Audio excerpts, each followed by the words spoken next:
Dear students, welcome to all of you in our Daffodil coaching classes. Last time we are studying about the Peyush gland, the pituitary gland.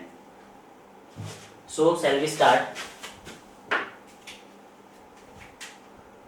देखिए ये जो पीयूष ग्रंथि है, अपन बात करते हैं। जो पीयूष ग्रंथि है उसके बारे में अपन बात कर रहे थे लास्ट टाइम। पीयूष ग्रंथि में अपन ने क्या पढ़ा था कि पीयूष ग्रंथि है वो शरीर की सबसे छोटी ग्रंथि है, अंतःस्रावी प्रकार की ग्रंथि है। यह क्या करती है?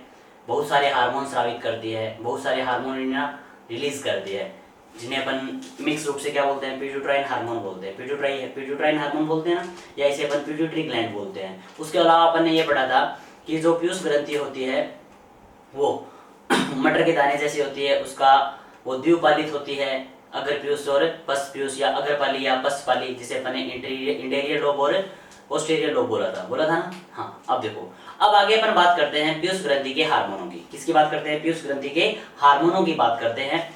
बड़े इंटरेस्टिंग हार्मोन है, बड़े इंटरेस्टिंग कार्य है, और इनसे ना क्वेश्चन उठता है, अक्सर क्वेश्चन यहीं से उठता है दोस्तों। ठीक है, तो आपको तैयार करना है, थोड़ा सा तैयार रहिए। देखते हैं आगे। पीयूष ग्रंथि से स्रावित हार्मोन नंबर 1 है दोस्तों अग्र पीयूष। नंबर 1 क्या है? एडिनोहाइपोफाइसिस बोल देता हूं मैं।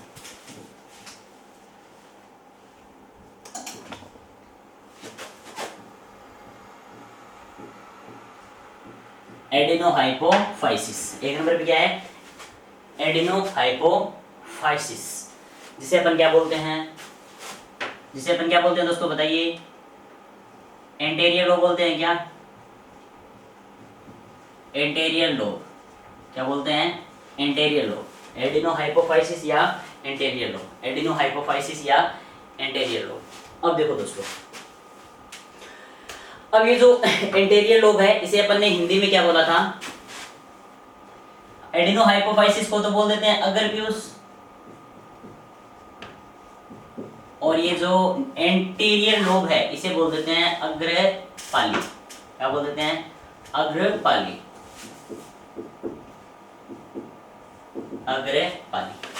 अब इससे स्रावित होने वाले हार्मोनों की अपन बात करेंगे स्टेप बाय स्टेप। सभी के सभी हार्मोनों के कार्य पढ़ेंगे, वो किस प्रकार से स्रावित होते हैं, इन्हें कंट्रोल कौन करता है। तो आपको मैंने बता दिया था पीयूष ग्रंथि को कंट्रोल करने का कार्य किसका है? हाइपोथैलेमस का है। पिट्यूटरी ग्लैंड को कंट्रोल करने का कार्य किसका है? हाइपोथैलेमस का है। क्लियर है दोस्तों? हाँ, जो क्या करता है, 2 प्रकार के हार्मोन रिलीज करके पीयूष ग्रंथि के हार्मोनों के निर्माण को प्रेरित करता है या रोकता है। अब ये जो एडिनोहाइपोफाइसिस है इससे स्रावित होने वाला पहला हार्मोन है दोस्तों सोमेटोट्रोपिन। पहला हार्मोन कौन सा है? सोमेटोट्रोपिन। पहला हार्मोन है सोमेटोट्रोपिन। कौन सा है? सोमेटोट्रोपिन हार्मोन है। पहला हार्मोन है सोमेटोट्रोपिन। अब देखिए दोस्तों, इस सोमेटोट्रोपिन में इसे अपन क्या बोलते हैं? वृद्धि हार्मोन बोलते हैं। एक साथ क्लियर करना है इसे। हाँ, इसे क्या बोलते हैं अपन? वृद्धि हार्मोन या ग्रोथ हार्मोन, या अपन क्या बोलेंगे? वृद्धि हार्मोन या ग्रोथ हार्मोन।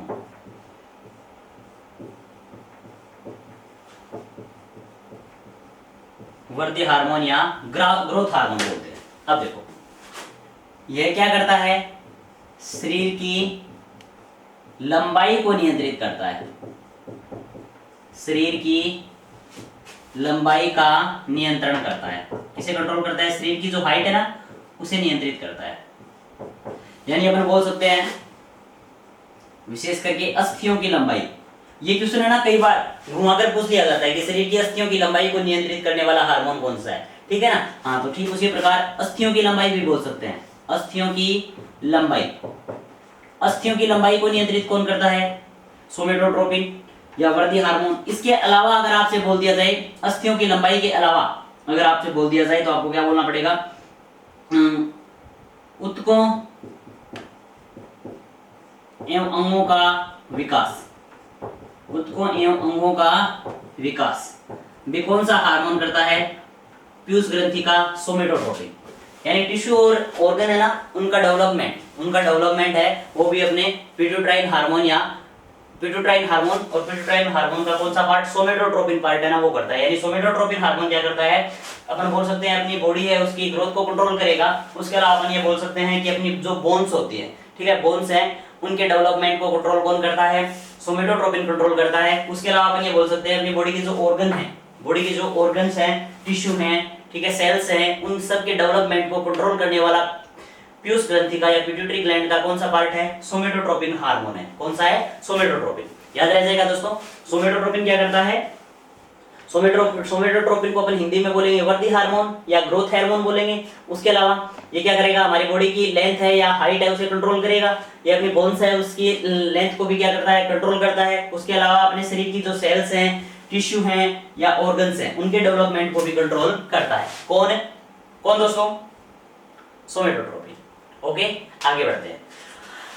अब अगर ये हार्मोन कम या ज्यादा हो जाए तो कई प्रकार के रोग हो सकते हैं, कई प्रकार के रोग हो सकते हैं। इसमें से पहला है, ठीक है, अब इससे संबंधित रोगों की बात कर लेता हूं मैं, डिजीज है ना इससे संबंधित, उनकी बात कर लेता हूं। Number 1, dwarfism. ड्वार्फिज्म, ड्वार्फिज्म जिसे अपन क्या बोलते हैं, बोनापन बोलते हैं दोस्तों, बोनापन। ठीक है, तो अपन बात करते हैं बोनेपन की। अगर बाल्यावस्था में यह हार्मोन कम मात्रा में रिलीज हो, चाइल्डहुड है या बचपन है, उसमें यह हार्मोन अगर कम रिलीज होगा तो व्यक्ति के शरीर की लंबाई है ना, वो शरीर की लंबाई है वो बढ़ नहीं पाती या वृद्धि नहीं हो पाती। ठीक है, यानी बचपन में सोमेटोट्रोपिन अगर कम मात्रा में रिलीज होगा,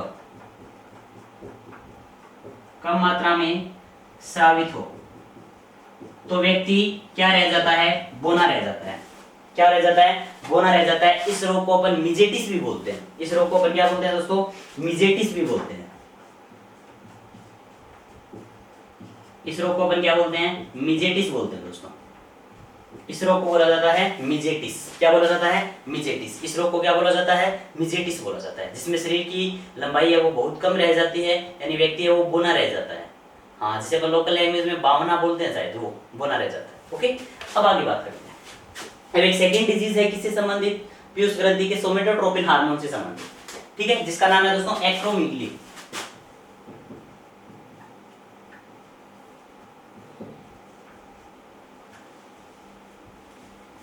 एक्रोमीगली, दूसरा नाम क्या है, एक्रोमीगली।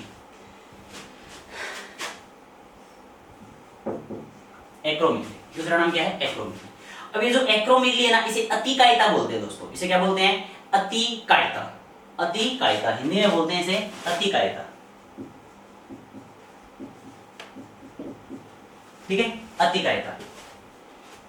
अब एक बात और सुनो दोस्तों, इससे संबंधित एक तीसरा रोग हो रहा है जिसका नाम है भीमकायता। क्या है, भीमकायता। तो यहाँ पे आप गौर करना दोस्तों, ये जो भीमकायता रोग है ना, इसमें शरीर का डेवलपमेंट है वो बहुत ज्यादा हो जाता है, यानी शरीर अब वो बहुत लंबा चौड़ा, हाइट है वो 7 फीट के आसपास चली जाती है, उसे अपन क्या बोलेंगे, भीमकायता बोलेंगे। अब ये जो एक्रोमीगली है ना, इसके अंदर क्या होता है, मुंह की अस्थियां या चेहरे की अस्थियां बोल देता हूं, चेहरे की अस्थियां ज्यादा डेवलप हो जाती है। चेहरे की अस्थियां ना वो ज्यादा डेवलप हो जाती है, जिससे मुंह है ना वो बंदर जैसा हो जाता है, जिससे मुंह है बंदर जैसा हो जाता है, जिससे मुंह है वो कैसा हो जाएगा, बंदर जैसा हो जाएगा। एक्रोमीगली के अंदर क्या होता है, मुंह है ना वो बंदर जैसा हो जाता है, और भीमकायता के अंदर क्या होता है, शरीर है, शरीर का डेवलपमेंट यानी शरीर का विकास, शरीर का डेवलपमेंट यानी शरीर का विकास बहुत ज्यादा हो जाता है। शरीर का डेवलपमेंट है वो क्या हो जाता है, बहुत ज्यादा हो जाता है। क्लियर है दोस्तों। अब इसी प्रकार एक रोग और है जिसे अपन बोलते हैं, 4 नंबर पे मैं बात करता हूं, सुना होगा आपने, बताइए जल्दी से, गीगेनेटिज्म। गीगेनेटिज्म, इसमें क्या होता है, ये गीगेनेटिज्म है, इसमें क्या होता है, जल्दी बताओ। इसमें भी शरीर का डेवलपमेंट है वो क्या हो जाता है, ज्यादा हो जाता है, ये भी किससे संबंधित है? पीयूष ग्रंथि से संबंधित है। एक 5वां रोग और है दोस्तों, जिसे अपन साइमंड रोग बोलते हैं। क्या बोलते हैं? साइमंड रोग। गिगेनिटिज्म में भी शरीर का डेवलपमेंट है वो क्या होता है? ज्यादा है, उपापचय रेट है वो बढ़ जाती है, मेटाबॉलिज्म है वो बढ़ जाता है। ठीक है, मेटाबॉलिज्म बढ़ जाता है, जैसे ग्लाइकोजन वगैरह का स्टोरेज होना ज्यादा हो जाता है, जिससे शरीर का डेवलपमेंट या विकास है वो क्या हो जाएगा? ज्यादा हो जाएगा। अब ये साइमंड है ना, साइमंड रोग या सिमंड भी बोल देते हैं इसे, या साइमंड बोल देते हैं। सिमंड या साइमंड में क्या होता है? मान लीजिए आपके शरीर की बचपन में तो सोमेटोट्रोपिन है वो पर्याप्त मात्रा में रिलीज हुआ, क्लियर है, लेकिन जैसे जैसे उम्र बढ़ी, युवावस्था में मान लो, युवावस्था में अगर सोमेटोट्रोपिन ने कम मात्रा में रिलीज होना शुरू कर दिया, युवावस्था में अगर सोमेटोट्रोपिन ने कम मात्रा में रिलीज होना शुरू कर दिया, उस कंडीशन में क्या होगा? उस कंडीशन में क्या होगा? अस्थियां तो विकसित हो चुकी है, लेकिन हमारे शरीर के जो अन्य सेल्स एवं टिश्यूज है ना, यानी अपन बोल सकते हैं क्या? कोशिका एवं ऊतक, कोशिका एवं ऊतक है, उनका विकास रुक जाता है, उसका विकास रुक जाता है। ठीक है, उनका विकास रुक जाएगा, जिससे व्यक्ति है उसके शरीर में कमजोरी रहने लगेगी और उसका शरीर है वो सिकुड़कर दुबला पतला हो जाएगा। दोस्तों क्लियर है? ओके दोस्तों, ये किससे संबंधित था? सोमेटोट्रोपिन से संबंधित था। एक बार दोबारा सुन लीजिए, सोमेटोट्रोपिन को एक बार दोबारा कवर कर लीजिए। पहला ही हार्मोन है, अभी तो अपन ने शुरू किया है, बहुत सारे हार्मोन आएंगे ऐसे। ठीक है, पहला हार्मोन है, मैंने कल बताए थे ना, उन सब हार्मोनों का अपन इसी प्रकार वर्णन करेंगे, पूरा का पूरा फुल एक्सप्लेन करेंगे। देखो, सोमेटोट्रोपिन जिसे अपन क्या बोलते हैं? वृद्धि हार्मोन या ग्रोथ हार्मोन बोलते हैं। यह शरीर की लंबाई का नियंत्रण करता है, अस्थियों की लंबाई का नियंत्रण करता है, ऊतकों एवं अंगों का विकास करता है। अब इससे संबंधित पहला रोग है बोनापन, जिसे अपन मिजेटिस बोलते हैं, जो बचपन में कम मात्रा में सोमेटोट्रोपिन के रिलीज होने से होता है। दूसरा है एक्रोमेगली अतिकायता, जिसमें चेहरे की अस्थियों का विकास ज्यादा हो जाता है, जिससे मुंह है ना इस प्रकार से आगे की ओर निकलकर बंदर जैसा हो जाता है। किस जैसा? बंदर जैसा। ठीक है, हाँ, ये मत सोचना बंदरिया जैसा नहीं होगा, वो बंदर जैसा ही है, एक ही बात है। मेल और फीमेल दोनों में एक समान रूप से प्रभावित करता है, कोई फर्क नहीं पड़ता। और एक बात और बता देता हूं आपको, ज्यादातर है ना भीमकायता रोग है ना वो पुरुषों में होता है, ज्यादातर भीमकायता रोग पुरुषों में होता है, और ये नहीं, एक्रोमेगली नहीं, ये जो मिजेटिस है ना वो महिलाओं में होता है। चांस ज्यादा रहता है, लेकिन वैसे कोई पर्टिकुलर या कोई फैक्ट नहीं है इससे संबंधित, लेकिन देखा ऐसा गया है, फैक्ट नहीं है इससे संबंधित। यहाँ तक कि एक बात आप भी देख सकते हो कि दुनिया का सबसे लंबा मानव एक पुरुष है। दुनिया का सबसे लंबा मानव क्या है? एक पुरुष है, और यानी ह्यूमन इंसान, दुनिया का सबसे लंबा इंसान एक पुरुष है, और दुनिया का सबसे छोटा इंसान एक महिला है। ठीक है, हाँ, आप देख सकते हो अगर आपको ध्यान में भी हो तो। ठीक है, उसके अलावा भीमकायता है, इसमें भी शरीर का विकास है वो क्या हो जाता है? बहुत ज्यादा होता है। और गिगेनिटिज्म है, इसमें भी शरीर का विकास है वो क्या हो जाता है? डेवलपमेंट है वो ज्यादा हो जाता है, मेटाबॉलिज्म बढ़ जाता है, उपापचय बढ़ जाता है, इस प्रकार की क्रियाएं होती है। और साइमंड रोग के अंदर क्या होता है? साइमंड के अंदर ऊतकों का विकास रुक जाता है, ऊतकों का विकास रुक जाता है, जो टिश्यूज होते हैं ना उनका डेवलपमेंट रुक जाएगा। दोस्तों टिश्यूज का डेवलपमेंट है वो रुक जाएगा। क्लियर है? अब बात करते हैं दूसरे हार्मोन की।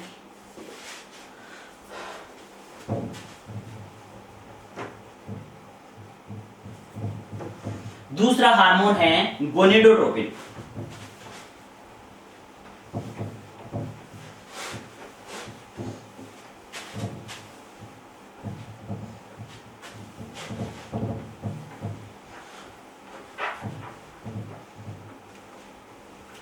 देखो, दूसरा हार्मोन है गोनेडोट्रोपिन। देखो,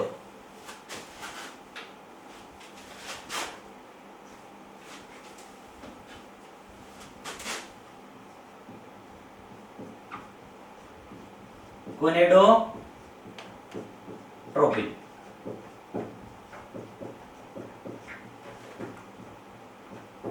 दूसरा हार्मोन है गोनेडोट्रोपिन हार्मोन। ठीक है, अब देखिए, ये गोनेडोट्रोपिन हार्मोन है ना वो जनन अंगों से संबंधित है। किससे संबंधित है? जनन अंगों से संबंधित है। गोनेडोट्रोपिन हार्मोन किससे संबंधित है? जनन अंगों से संबंधित है। कहने का मतलब अपन बोल सकते हैं मानव मादा में अंडाशय और मानव नर में वृषण से संबंधित है। किससे संबंधित है? ये जनन अंगों से संबंधित है, जननांगों से संबंधित। ठीक है, जननांगों से संबंधित है, यानी जनन अंगों के डेवलपमेंट में ये सहायक है। ठीक है, जनन अंगों के विकास में क्या है? ये सहायक है। समझ गए? जननों के विकास में सहायक है। अब देखो आगे बात करें कि जो गोनेडोट्रोपिन हार्मोन है, ये गोनेडोट्रोपिन हार्मोन है वो क्या करता है, युग्मकों, जनन युग्मक, क्या बोलते हैं अपन, जनन युग्मक, जनन युग्मकों के निर्माण में सहायक है एवं लिंग हार्मोन या जनन हार्मोन के निर्माण में सहायक है। जनन युग्मकों का निर्माण करने में सहायक है और जनन हार्मोनों का निर्माण करने में सहायक है। अब ये गोनेडोट्रोपिन है ना, ये दो प्रकार का होता है। गोनेडोट्रोपिन है वो कितने प्रकार का होता है, दो प्रकार का होता है। गोनेडोट्रोपिन कितने प्रकार का होता है, दो प्रकार का होता है। नंबर एक FSH और नंबर दो LH। नंबर एक है दोस्तों FSH और नंबर दो है LH। ठीक है, FSH को अपन क्या बोलते हैं, follicle stimulating hormone, follicle stimulating hormone. ठीक है, फॉलिकल स्टिमुलेटिंग हार्मोन। और दूसरा है दोस्तों ल्यूटिनाइजिंग हार्मोन। LH को क्या बोलते हैं, ल्यूटिनाइजिंग हार्मोन बोलते हैं, ल्यूटिनाइजिंग हार्मोन अपन बोल देते हैं ल्यूटी, ध्यान में रख लो, इस प्रकार से रख लो, कोई बात नहीं है, ल्यूटिनाइजिंग हार्मोन। ठीक है, LH हार्मोन या ल्यूटिनाइजिंग हार्मोन, LH हार्मोन या ल्यूटिनाइजिंग हार्मोन। अब अपन एक नंबर पे बात करते हैं FSH की। एक नंबर पे अपन किसकी बात करते हैं, FSH हार्मोन की बात करते हैं, जिसे अपन फॉलिकल स्टिमुलेटिंग हार्मोन बोलते हैं या फिर क्या बोलते हैं, पुटिका प्रेरक हार्मोन बोलते हैं। क्या बोलते हैं, पुटिका प्रेरक हार्मोन। ठीक है, अब देखो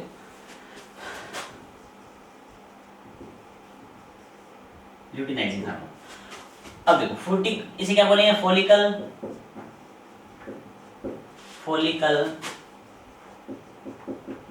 उत्तेजन हार्मोन। ठीक है, फॉलिकल उत्तेजन हार्मोन। अब देखो इसमें ये जो FSH हार्मोन है ना, वो युग्मकों के निर्माण में सहायक है। FSH हार्मोन है वो किसमें सहायक है, युग्मकों के निर्माण में सहायक है। युग्मक समझ रहे हो ना, युग्मकों के निर्माण में सहायक है। युग्मक समझ गए, शुक्राणु और मानव मादा में क्या होगा, अंडाणु। शुक्राणु एवं अंडाणुओं के निर्माण में सहायक कौन है, शुक्राणु एवं अंडाणुओं के निर्माण में सहायक कौन है, FSH है। कौन है, FSH है, जिसे अपन क्या बोलते हैं, फॉलिकल उत्तेजन हार्मोन या फॉलिकल स्टिमुलेटिंग हार्मोन। ठीक है, अब देखो, अब जब ये हार्मोन शुक्राणुओं एवं अंडाणुओं या युग्मकों के निर्माण में सहायक है, इसलिए इस हार्मोन को गेमेटोकाइनेटिक, इस हार्मोन को क्या बोलते हैं, गेमेटोकाइनेटिक, गेमेटोकाइनेटिक कारक बोलते हैं इसे। यानी ये गैमेट का निर्माण करता है, किसका, गैमेट यानी युग्मक, गैमेट का निर्माण करता है यानी युग्मकों का निर्माण करता है। इस कारण से क्या बोलते हैं, गेमेटोकाइनेटिक कारक बोलते हैं, गेमेटोकाइनेटिक कारक। ठीक है, इसे क्या बोलेंगे, गेमेटोकाइनेटिक कारक बोलेंगे। अब देखो दोस्तों, ये जो FSH हार्मोन है ना, जो ये FSH हार्मोन है वो क्या करता है, मानव मादा में एस्ट्रोजन के स्तर को बढ़ाता है।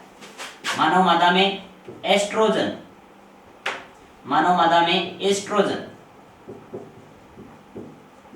का स्तर है ना, या एस्ट्रोजन के निर्माण में सहायक है, नॉर्मल बोल देते हैं, एस्ट्रोजन का निर्माण करता है ये दोस्तों।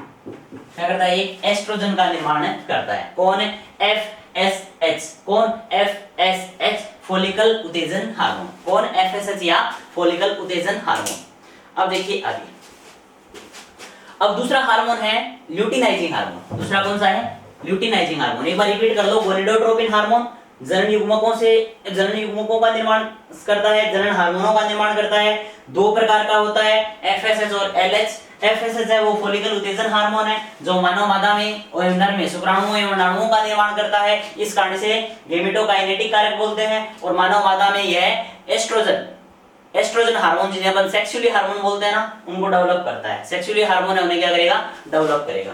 अब देखो आगे, अब बात करते हैं अपन दूसरे हार्मोन की। दूसरा है दोस्तों ल्यूटिनाइजिंग हार्मोन। ठीक है। दूसरा क्या है, ल्यूटिनाइजिंग हार्मोन।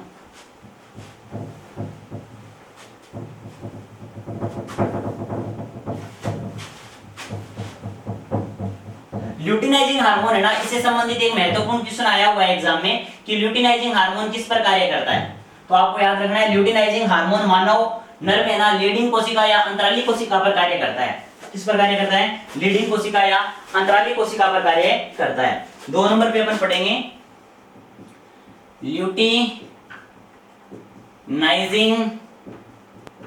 हार्मोन। 2 नंबर पे क्या है, ल्यूटिनाइजिंग हार्मोन है।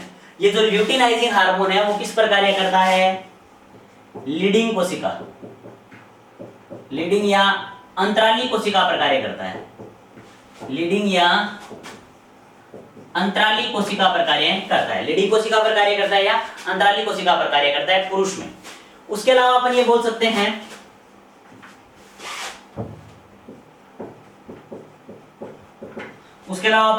हैं कि ये जो ल्यूटिनाइजिंग हार्मोन है ना वो सेक्स हार्मोन या सेक्सुअली हार्मोन बोल दे या लिंग हार्मोन बोल दे, लिंग हार्मोनों का निर्माण करता है।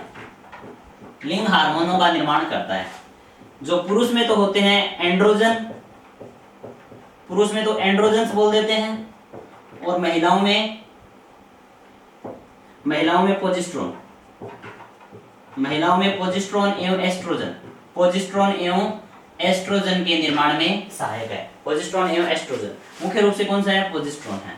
ठीक है, यानी कुल मिलाकर अपन को शॉर्ट एंड स्वीट ये याद रखना है कि एफएसएच हार्मोन है ना वो तो गैमीट या किसका, गैमीटों का निर्माण करता है या युग्मकों का निर्माण करता है, और जो एलएच हार्मोन है वो जनन हार्मोनों का निर्माण करता है। क्लियर। अब देखिए दोस्तों आगे 2 हार्मोन कंप्लीट हो गए हैं। अब बात करते हैं तीसरे हार्मोन की। तीसरा हार्मोन है TSH। तीसरा है TSH।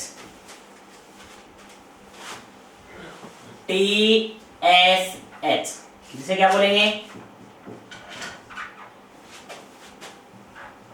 थायराइड स्टिमुलेटिंग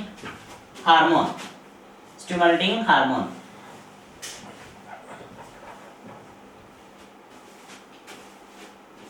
अब देखो, अब इसे बोला जाता है दोस्तों थायराइड प्रेरक हार्मोन। हिंदी में क्या बोलते हैं इसे, थायराइड प्रेरक हार्मोन। थायराइड प्रेरक हार्मोन क्या बोला जाता है, थायराइड प्रेरक हार्मोन बोला जाता है। यह अपने गले में जो थायराइड ग्रंथि होती है ना, थायराइड ग्रंथि से स्रावित होने वाले थायरोक्सिन हार्मोन के निर्माण को प्रेरित करता है। किसे प्रेरित करता है, ये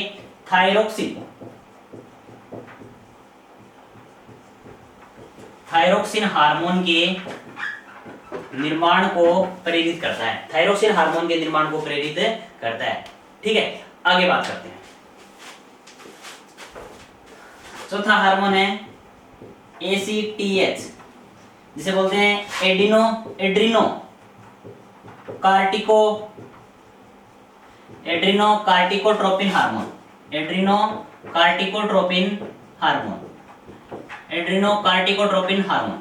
अब ये जो एड्रीनोकार्टिकोट्रोपिन हार्मोन है ना, यहाँ पे 2 बातें ध्यान देना, बहुत अच्छी बात है। ये हार्मोन कंट्रोल करता है एड्रिनल ग्रंथि को। किसे, एड्रिनल ग्रंथि को। और एड्रिनल ग्रंथि के दोस्तों 2 भाग होते हैं। एड्रिनल ग्रंथि के कितने भाग होते हैं, 2 भाग होते हैं। एक होता है कोर्टेक्स पार्ट, और दूसरा होता है दोस्तों मेडुला पार्ट। कोर्टेक्स और मेडुला, नंबर 1 होता है कोर्टेक्स और नंबर 2 होता है मेडुला। अब ये जो कोर्टेक्स पार्ट है ना, इसे तो बाहरी वलकुटीय भाग बोलते हैं। बाहरी वलकुटीय भाग क्या बोलते हैं, बाहरी वलकुटीय भाग बोलते हैं। क्लियर है। और ये जो मेडुला पार्ट है ना, इसे बोलते हैं आंतरिक भाग या अंदरूनी भाग, मध्यांश। क्या बोलते हैं, मध्यांश। अब देखो दोस्तों, ये जो एड्रिनल ग्रंथि है, ये जो ACTH हार्मोन है ना, गौर करो, ये जो ACTH हार्मोन है वो एड्रिनल ग्रंथि के कोर्टेक्स भाग को कंट्रोल करता है, एड्रिनल ग्रंथि के कोर्टेक्स भाग को कंट्रोल करता है, मेडुला पार्ट को नहीं। तो ये ऐसा बोला जाता है कि शरीर की एकमात्र ग्रंथि जिसे पीयूष ग्रंथि कंट्रोल नहीं करती है, शरीर की एकमात्र ग्रंथि जिसे पीयूष ग्रंथि कंट्रोल नहीं करती है। स्कूल में एक ऐसा आपको टीचर मिल जाएगा जिसे हेडमास्टर भी कंट्रोल नहीं कर पाता, उसके बिहेवियर को देखकर मान लो या कुछ और सिस्टम देखकर मान लो। ठीक उसी प्रकार ये जो मेडुला है ना, मेडुला को पीयूष ग्रंथि कंट्रोल नहीं करती, समझ गए ना। ये जो मेडुला पार्ट है इसे कौन नहीं कंट्रोल करती, पीयूष ग्रंथि है वो कंट्रोल नहीं कर पाती। ओके हाँ, तो ACTH किसे कंट्रोल करेगा, एड्रिनल ग्रंथि के कोर्टेक्स भाग को कंट्रोल करता है, एड्रिनल ग्रंथि के कोर्टेक्स भाग को कंट्रोल करता है। आगे देखो अगला हार्मोन है दोस्तों लेक्टोजेनिक हार्मोन। अगला हार्मोन है लेक्टोजेनिक हार्मोन।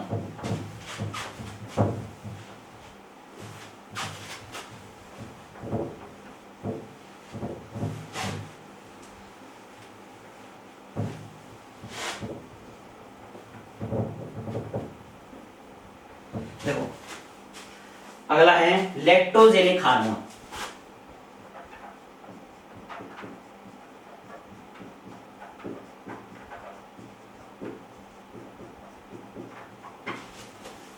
इसे दुग्ध प्रेरक हार्मोन भी बोलते हैं। क्या बोलते हैं इसे, दुग्ध प्रेरक हार्मोन।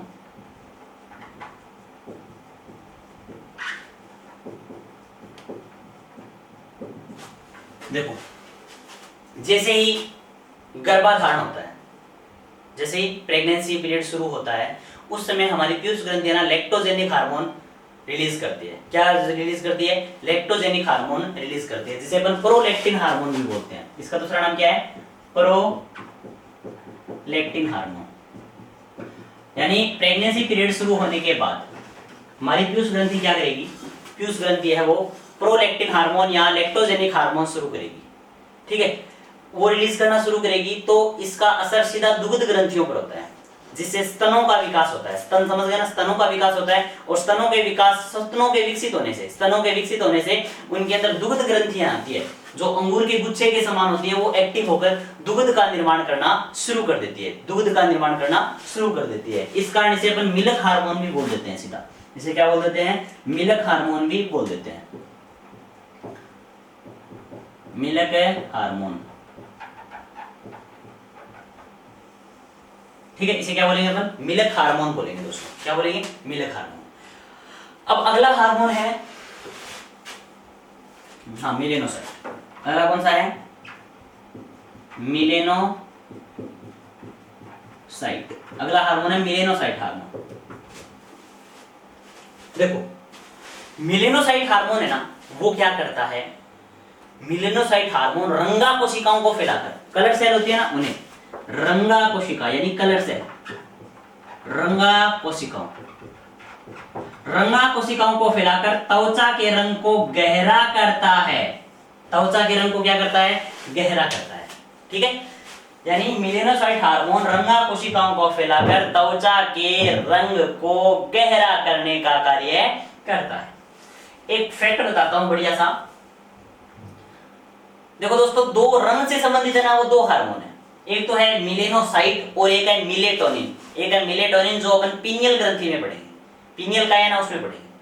अब मिलेटोनिन हार्मोन है ना, वो तो त्वचा के रंग को हल्का करता है, मिलेटोनिन हार्मोन है वो त्वचा के रंग को हल्का करता है, और मिलेनोसाइट हार्मोन है वो त्वचा के रंग को गहरा करता है। ठीक है, और याद रखना महिलाओं में मिलेटोनिन हार्मोन ज्यादा स्रावित होता है और पुरुषों में मिलेनोसाइट हार्मोन ज्यादा रिलीज होता है। अब जब मिलेनोसाइट हार्मोन ज्यादा रिलीज होता है, तो पुरुषों का रंग है ना वो थोड़ा सा सांवला या थोड़ा सा गहरा होता है। पुरुषों की त्वचा का रंग हमेशा क्या होता है, गहरा होता है, समझ गए ना। इसलिए पुरुषों का रंग अपन बोल सकते हैं गेहुआ, ज्यादातर पुरुषों का रंग गेहुआ होता है, यानी सांवलापन लिए हुए होता है। लेकिन महिलाओं का रंग है वो क्या होता है, आकर्षक एवं सफेद होता है ना, हाँ सफेद, यानी हल्का रंग होता है, लाइट कलर होता है बॉडी का या स्किन का।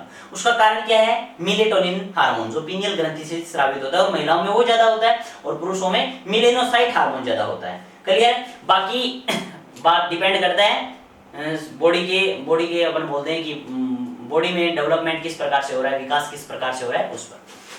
तो रंगा कोशिकाओं को फैलाकर ये त्वचा के रंग को क्या करता है, हल्का करता है, जिससे त्वचा का रंग गहरा करता है, जिससे त्वचा कैसी होती है, काली होती है दोस्तों। त्वचा कैसी होती है, काली होती है, ठीक है। उसके अलावा अपन ये बोल सकते हैं जो शरीर पर तिल बनते हैं ना, तिल, जो शरीर पर तिल बनते हैं या गहरे काले रंग के निशान बनते हैं, उनके लिए उत्तरदायी कौन है, मिलेनोसाइट हार्मोन है। उनके लिए उत्तरदायी कौन है, मिलेनोसाइट हार्मोन है। कौन है, मिलेनोसाइट हार्मोन है, ठीक है। अब देखो, तो ये अग्रप्यूस से स्रावित हार्मोन है वो कंप्लीट हो गए हैं। अग्रप्यूस से स्रावित हार्मोन है वो क्या हो गए हैं, कंप्लीट हो गए। सोमेटोट्रोपिन हो गया, गोनेडोट्रोपिन हो गया, जिसमें एफएसएच हो गया, एलएच हो गया, फिर अपन थायराइड प्रेरक हार्मोन या टीएसएच हो गया, फिर एड्रिनोकार्टिकोट्रोपिक हार्मोन हो गया, फिर उसके बाद में लैक्टोजेनिक हार्मोन हो गया, और उसके बाद में कौन सा हार्मोन हो गया, लैक्टोजेनिक के बाद में मिलेनोसाइट हार्मोन हो गया। अब दूसरा पार्ट बचता है दोस्तों पस प्यूस। दूसरा पार्ट कौन सा है, पस प्यूस या न्यूरोहाइपोफाइसिस या पोस्टेरियर लोब। न्यूरोहाइपोफाइसिस या पोस्टेरियर लोब, पोस्टेरियर लोब। अब बात करते हैं न्यूरो हाइपोफाइसिस की। देखो 2 नंबर, न्यूरो हाइपोफाइसिस, जिसे अपन क्या बोलते हैं, पोस्टेरियर लोब। पोस्टेरियर लोब यानी पस प्यूस, यानी पस प्यूस, या इसका अगला नाम क्या है, पश्चपाली, पस प्यूस या पश्चपाली। अब देखो दोस्तों, इसे 2 प्रकार के हार्मोन रिलीज होते हैं। पस प्यूस से कितने प्रकार के हार्मोन रिलीज होते हैं, 2 प्रकार के हार्मोन रिलीज होते हैं। पहला हार्मोन है कौन सा, वेसोप्रेसिन हार्मोन। पहला हार्मोन कौन सा है, 1 नंबर पे है vasopressin hormone,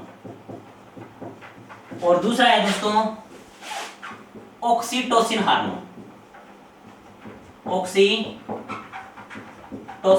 hormone, vasopressin hormone जिसका दूसरा नाम क्या है, ऑक्सीटोसिन हार्मोन। वेसोप्रेसिन का दूसरा नाम क्या है, ऑक्सीटोसिन हार्मोन है। क्लियर है। अब देखो, अब 1 नंबर पे बात करते हैं अपन वेसोप्रेसिन हार्मोन की। ज्यादा बड़ी बात नहीं है, छोटी छोटी बातें हैं, याद कर लो, याद हो जाएगा, थोड़ा सा ध्यान दीजिए। वेसोप्रेसिन हार्मोन का दूसरा नाम है दोस्तों, बताओ, एंटी डायूरेटिक हार्मोन।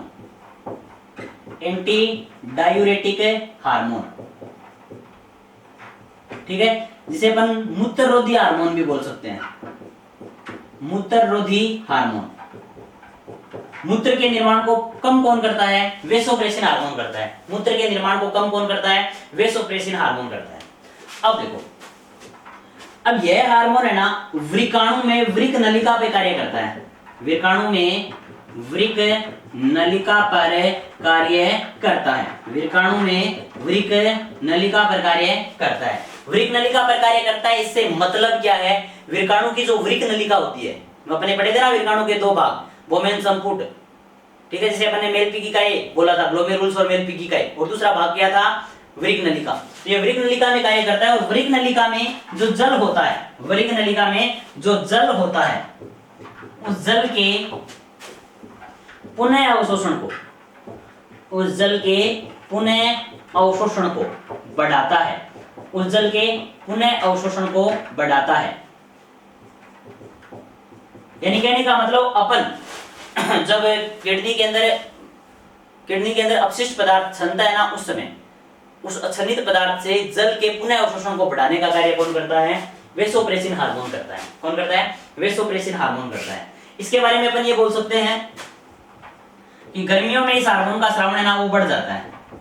गर्मियों में इसका स्रावन है ना वो बढ़ जाता है, ताकि जल की हानि क्या हो, कम से कम, ताकि जल की हानि क्या हो, कम से कम हो। अब देखो, लेकिन कुछ लोगों में इस हार्मोन की कमी से, गौर करो, कुछ लोगों में इस हार्मोन की कमी से क्या होता है, डिसयूरेसिस हो जाता है। क्या हो जाता है, डिसयूरेसिस। कुछ लोगों में इस हार्मोन की कमी से डिसयूरेसिस हो जाता है। डिसयूरेसिस हो जाता है। डिसयूरेसिस का मतलब क्या है कि इसमें मूत्र है ना वो पतला हो जाएगा, यानी मूत्र में जल की मात्रा बढ़ जाएगी। मूत्र में जल की मात्रा बढ़ जाएगी, और रक्त है वो क्या हो जाएगा, गाढ़ा हो जाएगा। रक्त है वो क्या हो जाएगा, गाढ़ा हो जाएगा। ठीक है, और इससे मूत्रण प्रक्रिया वो बढ़ जाएगी, मूत्रण प्रक्रिया बढ़ जाएगी। और इस प्रकार से बढ़ी हुई इस मूत्रण प्रक्रिया को अपन क्या बोलते हैं, डायबिटीज इंसिपिडस, डायबिटीज इंसिपिडस। ठीक है, डायबिटीज हो जाएगा, मधुमेह हो जाएगा, या डायबिटीज इंसिपिडस हो जाएगा। यानी कहने का मतलब जब यह हार्मोन कम मात्रा में रिलीज हो, जब यह हार्मोन कम मात्रा में रिलीज हो तो डिसयूरेसिस या मूत्रलता, मूत्रलता रोग हो जाता है, मूत्रलता रोग हो जाता है, जिसमें मूत्र पतला हो जाएगा, रक्त है वो गाढ़ा हो जाएगा, मूत्र प्रक्रिया बढ़ जाएगी, जिससे डायबिटीज या शुगर हो जाएगी। इसी प्रकार यह हार्मोन अगर कम हो तो इसकी एक नॉर्मल कंडीशन और है, जिसमें पिपासा रोग होता है, जिसमें कौन सा रोग होता है, पिपासा। पिपासा रोग में क्या होता है, मूत्र प्रक्रिया बढ़ जाती है। जब मूत्र प्रक्रिया बढ़ जाती है तो व्यक्ति को ज्यादा से ज्यादा प्यास लगती है, होठ है वो, होठों की त्वचा, चेहरे की त्वचा है वो फटने लगती है। ठीक है, तो वो कौन सी है, पिपासा रोग है। पिपासा रोग भी किससे संबंधित है, वेसोप्रेसिन हार्मोन से संबंधित है। किससे संबंधित है, वेसोप्रेसिन हार्मोन से संबंधित है। अब बात करते हैं पीयूष ग्रंथि के अंतिम हार्मोन, जिसका नाम है ऑक्सीटोसिन हार्मोन। जिसका नाम क्या है, ऑक्सीटोसिन हार्मोन।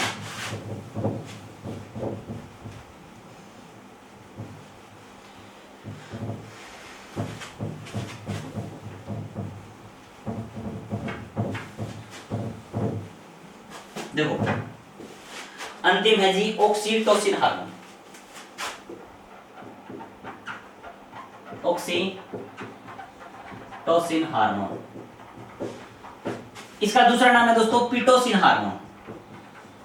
क्या है, पिटोसिन हार्मोन, ऑक्सीटोसिन हार्मोन या पिटोसिन हार्मोन, ऑक्सीटोसिन हार्मोन या पिटोसिन हार्मोन।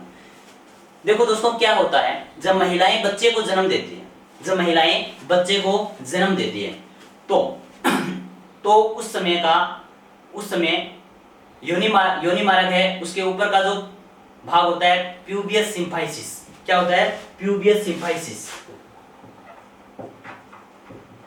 प्यूबियस सिम्फाइसिस। देखो अपने इस प्रकार से बोल सकते हैं, थोड़ा सा बता देता हूं मैं आपको नॉर्मल सा, बाकी अपन किस में पढ़ देंगे, जनन में पढ़ देंगे। इस प्रकार से दोस्तों मादा योनि होती है, इस प्रकार से क्या होती है, मादा योनि होती है। ये मादा योनि का एक हल्का सा डायग्राम है।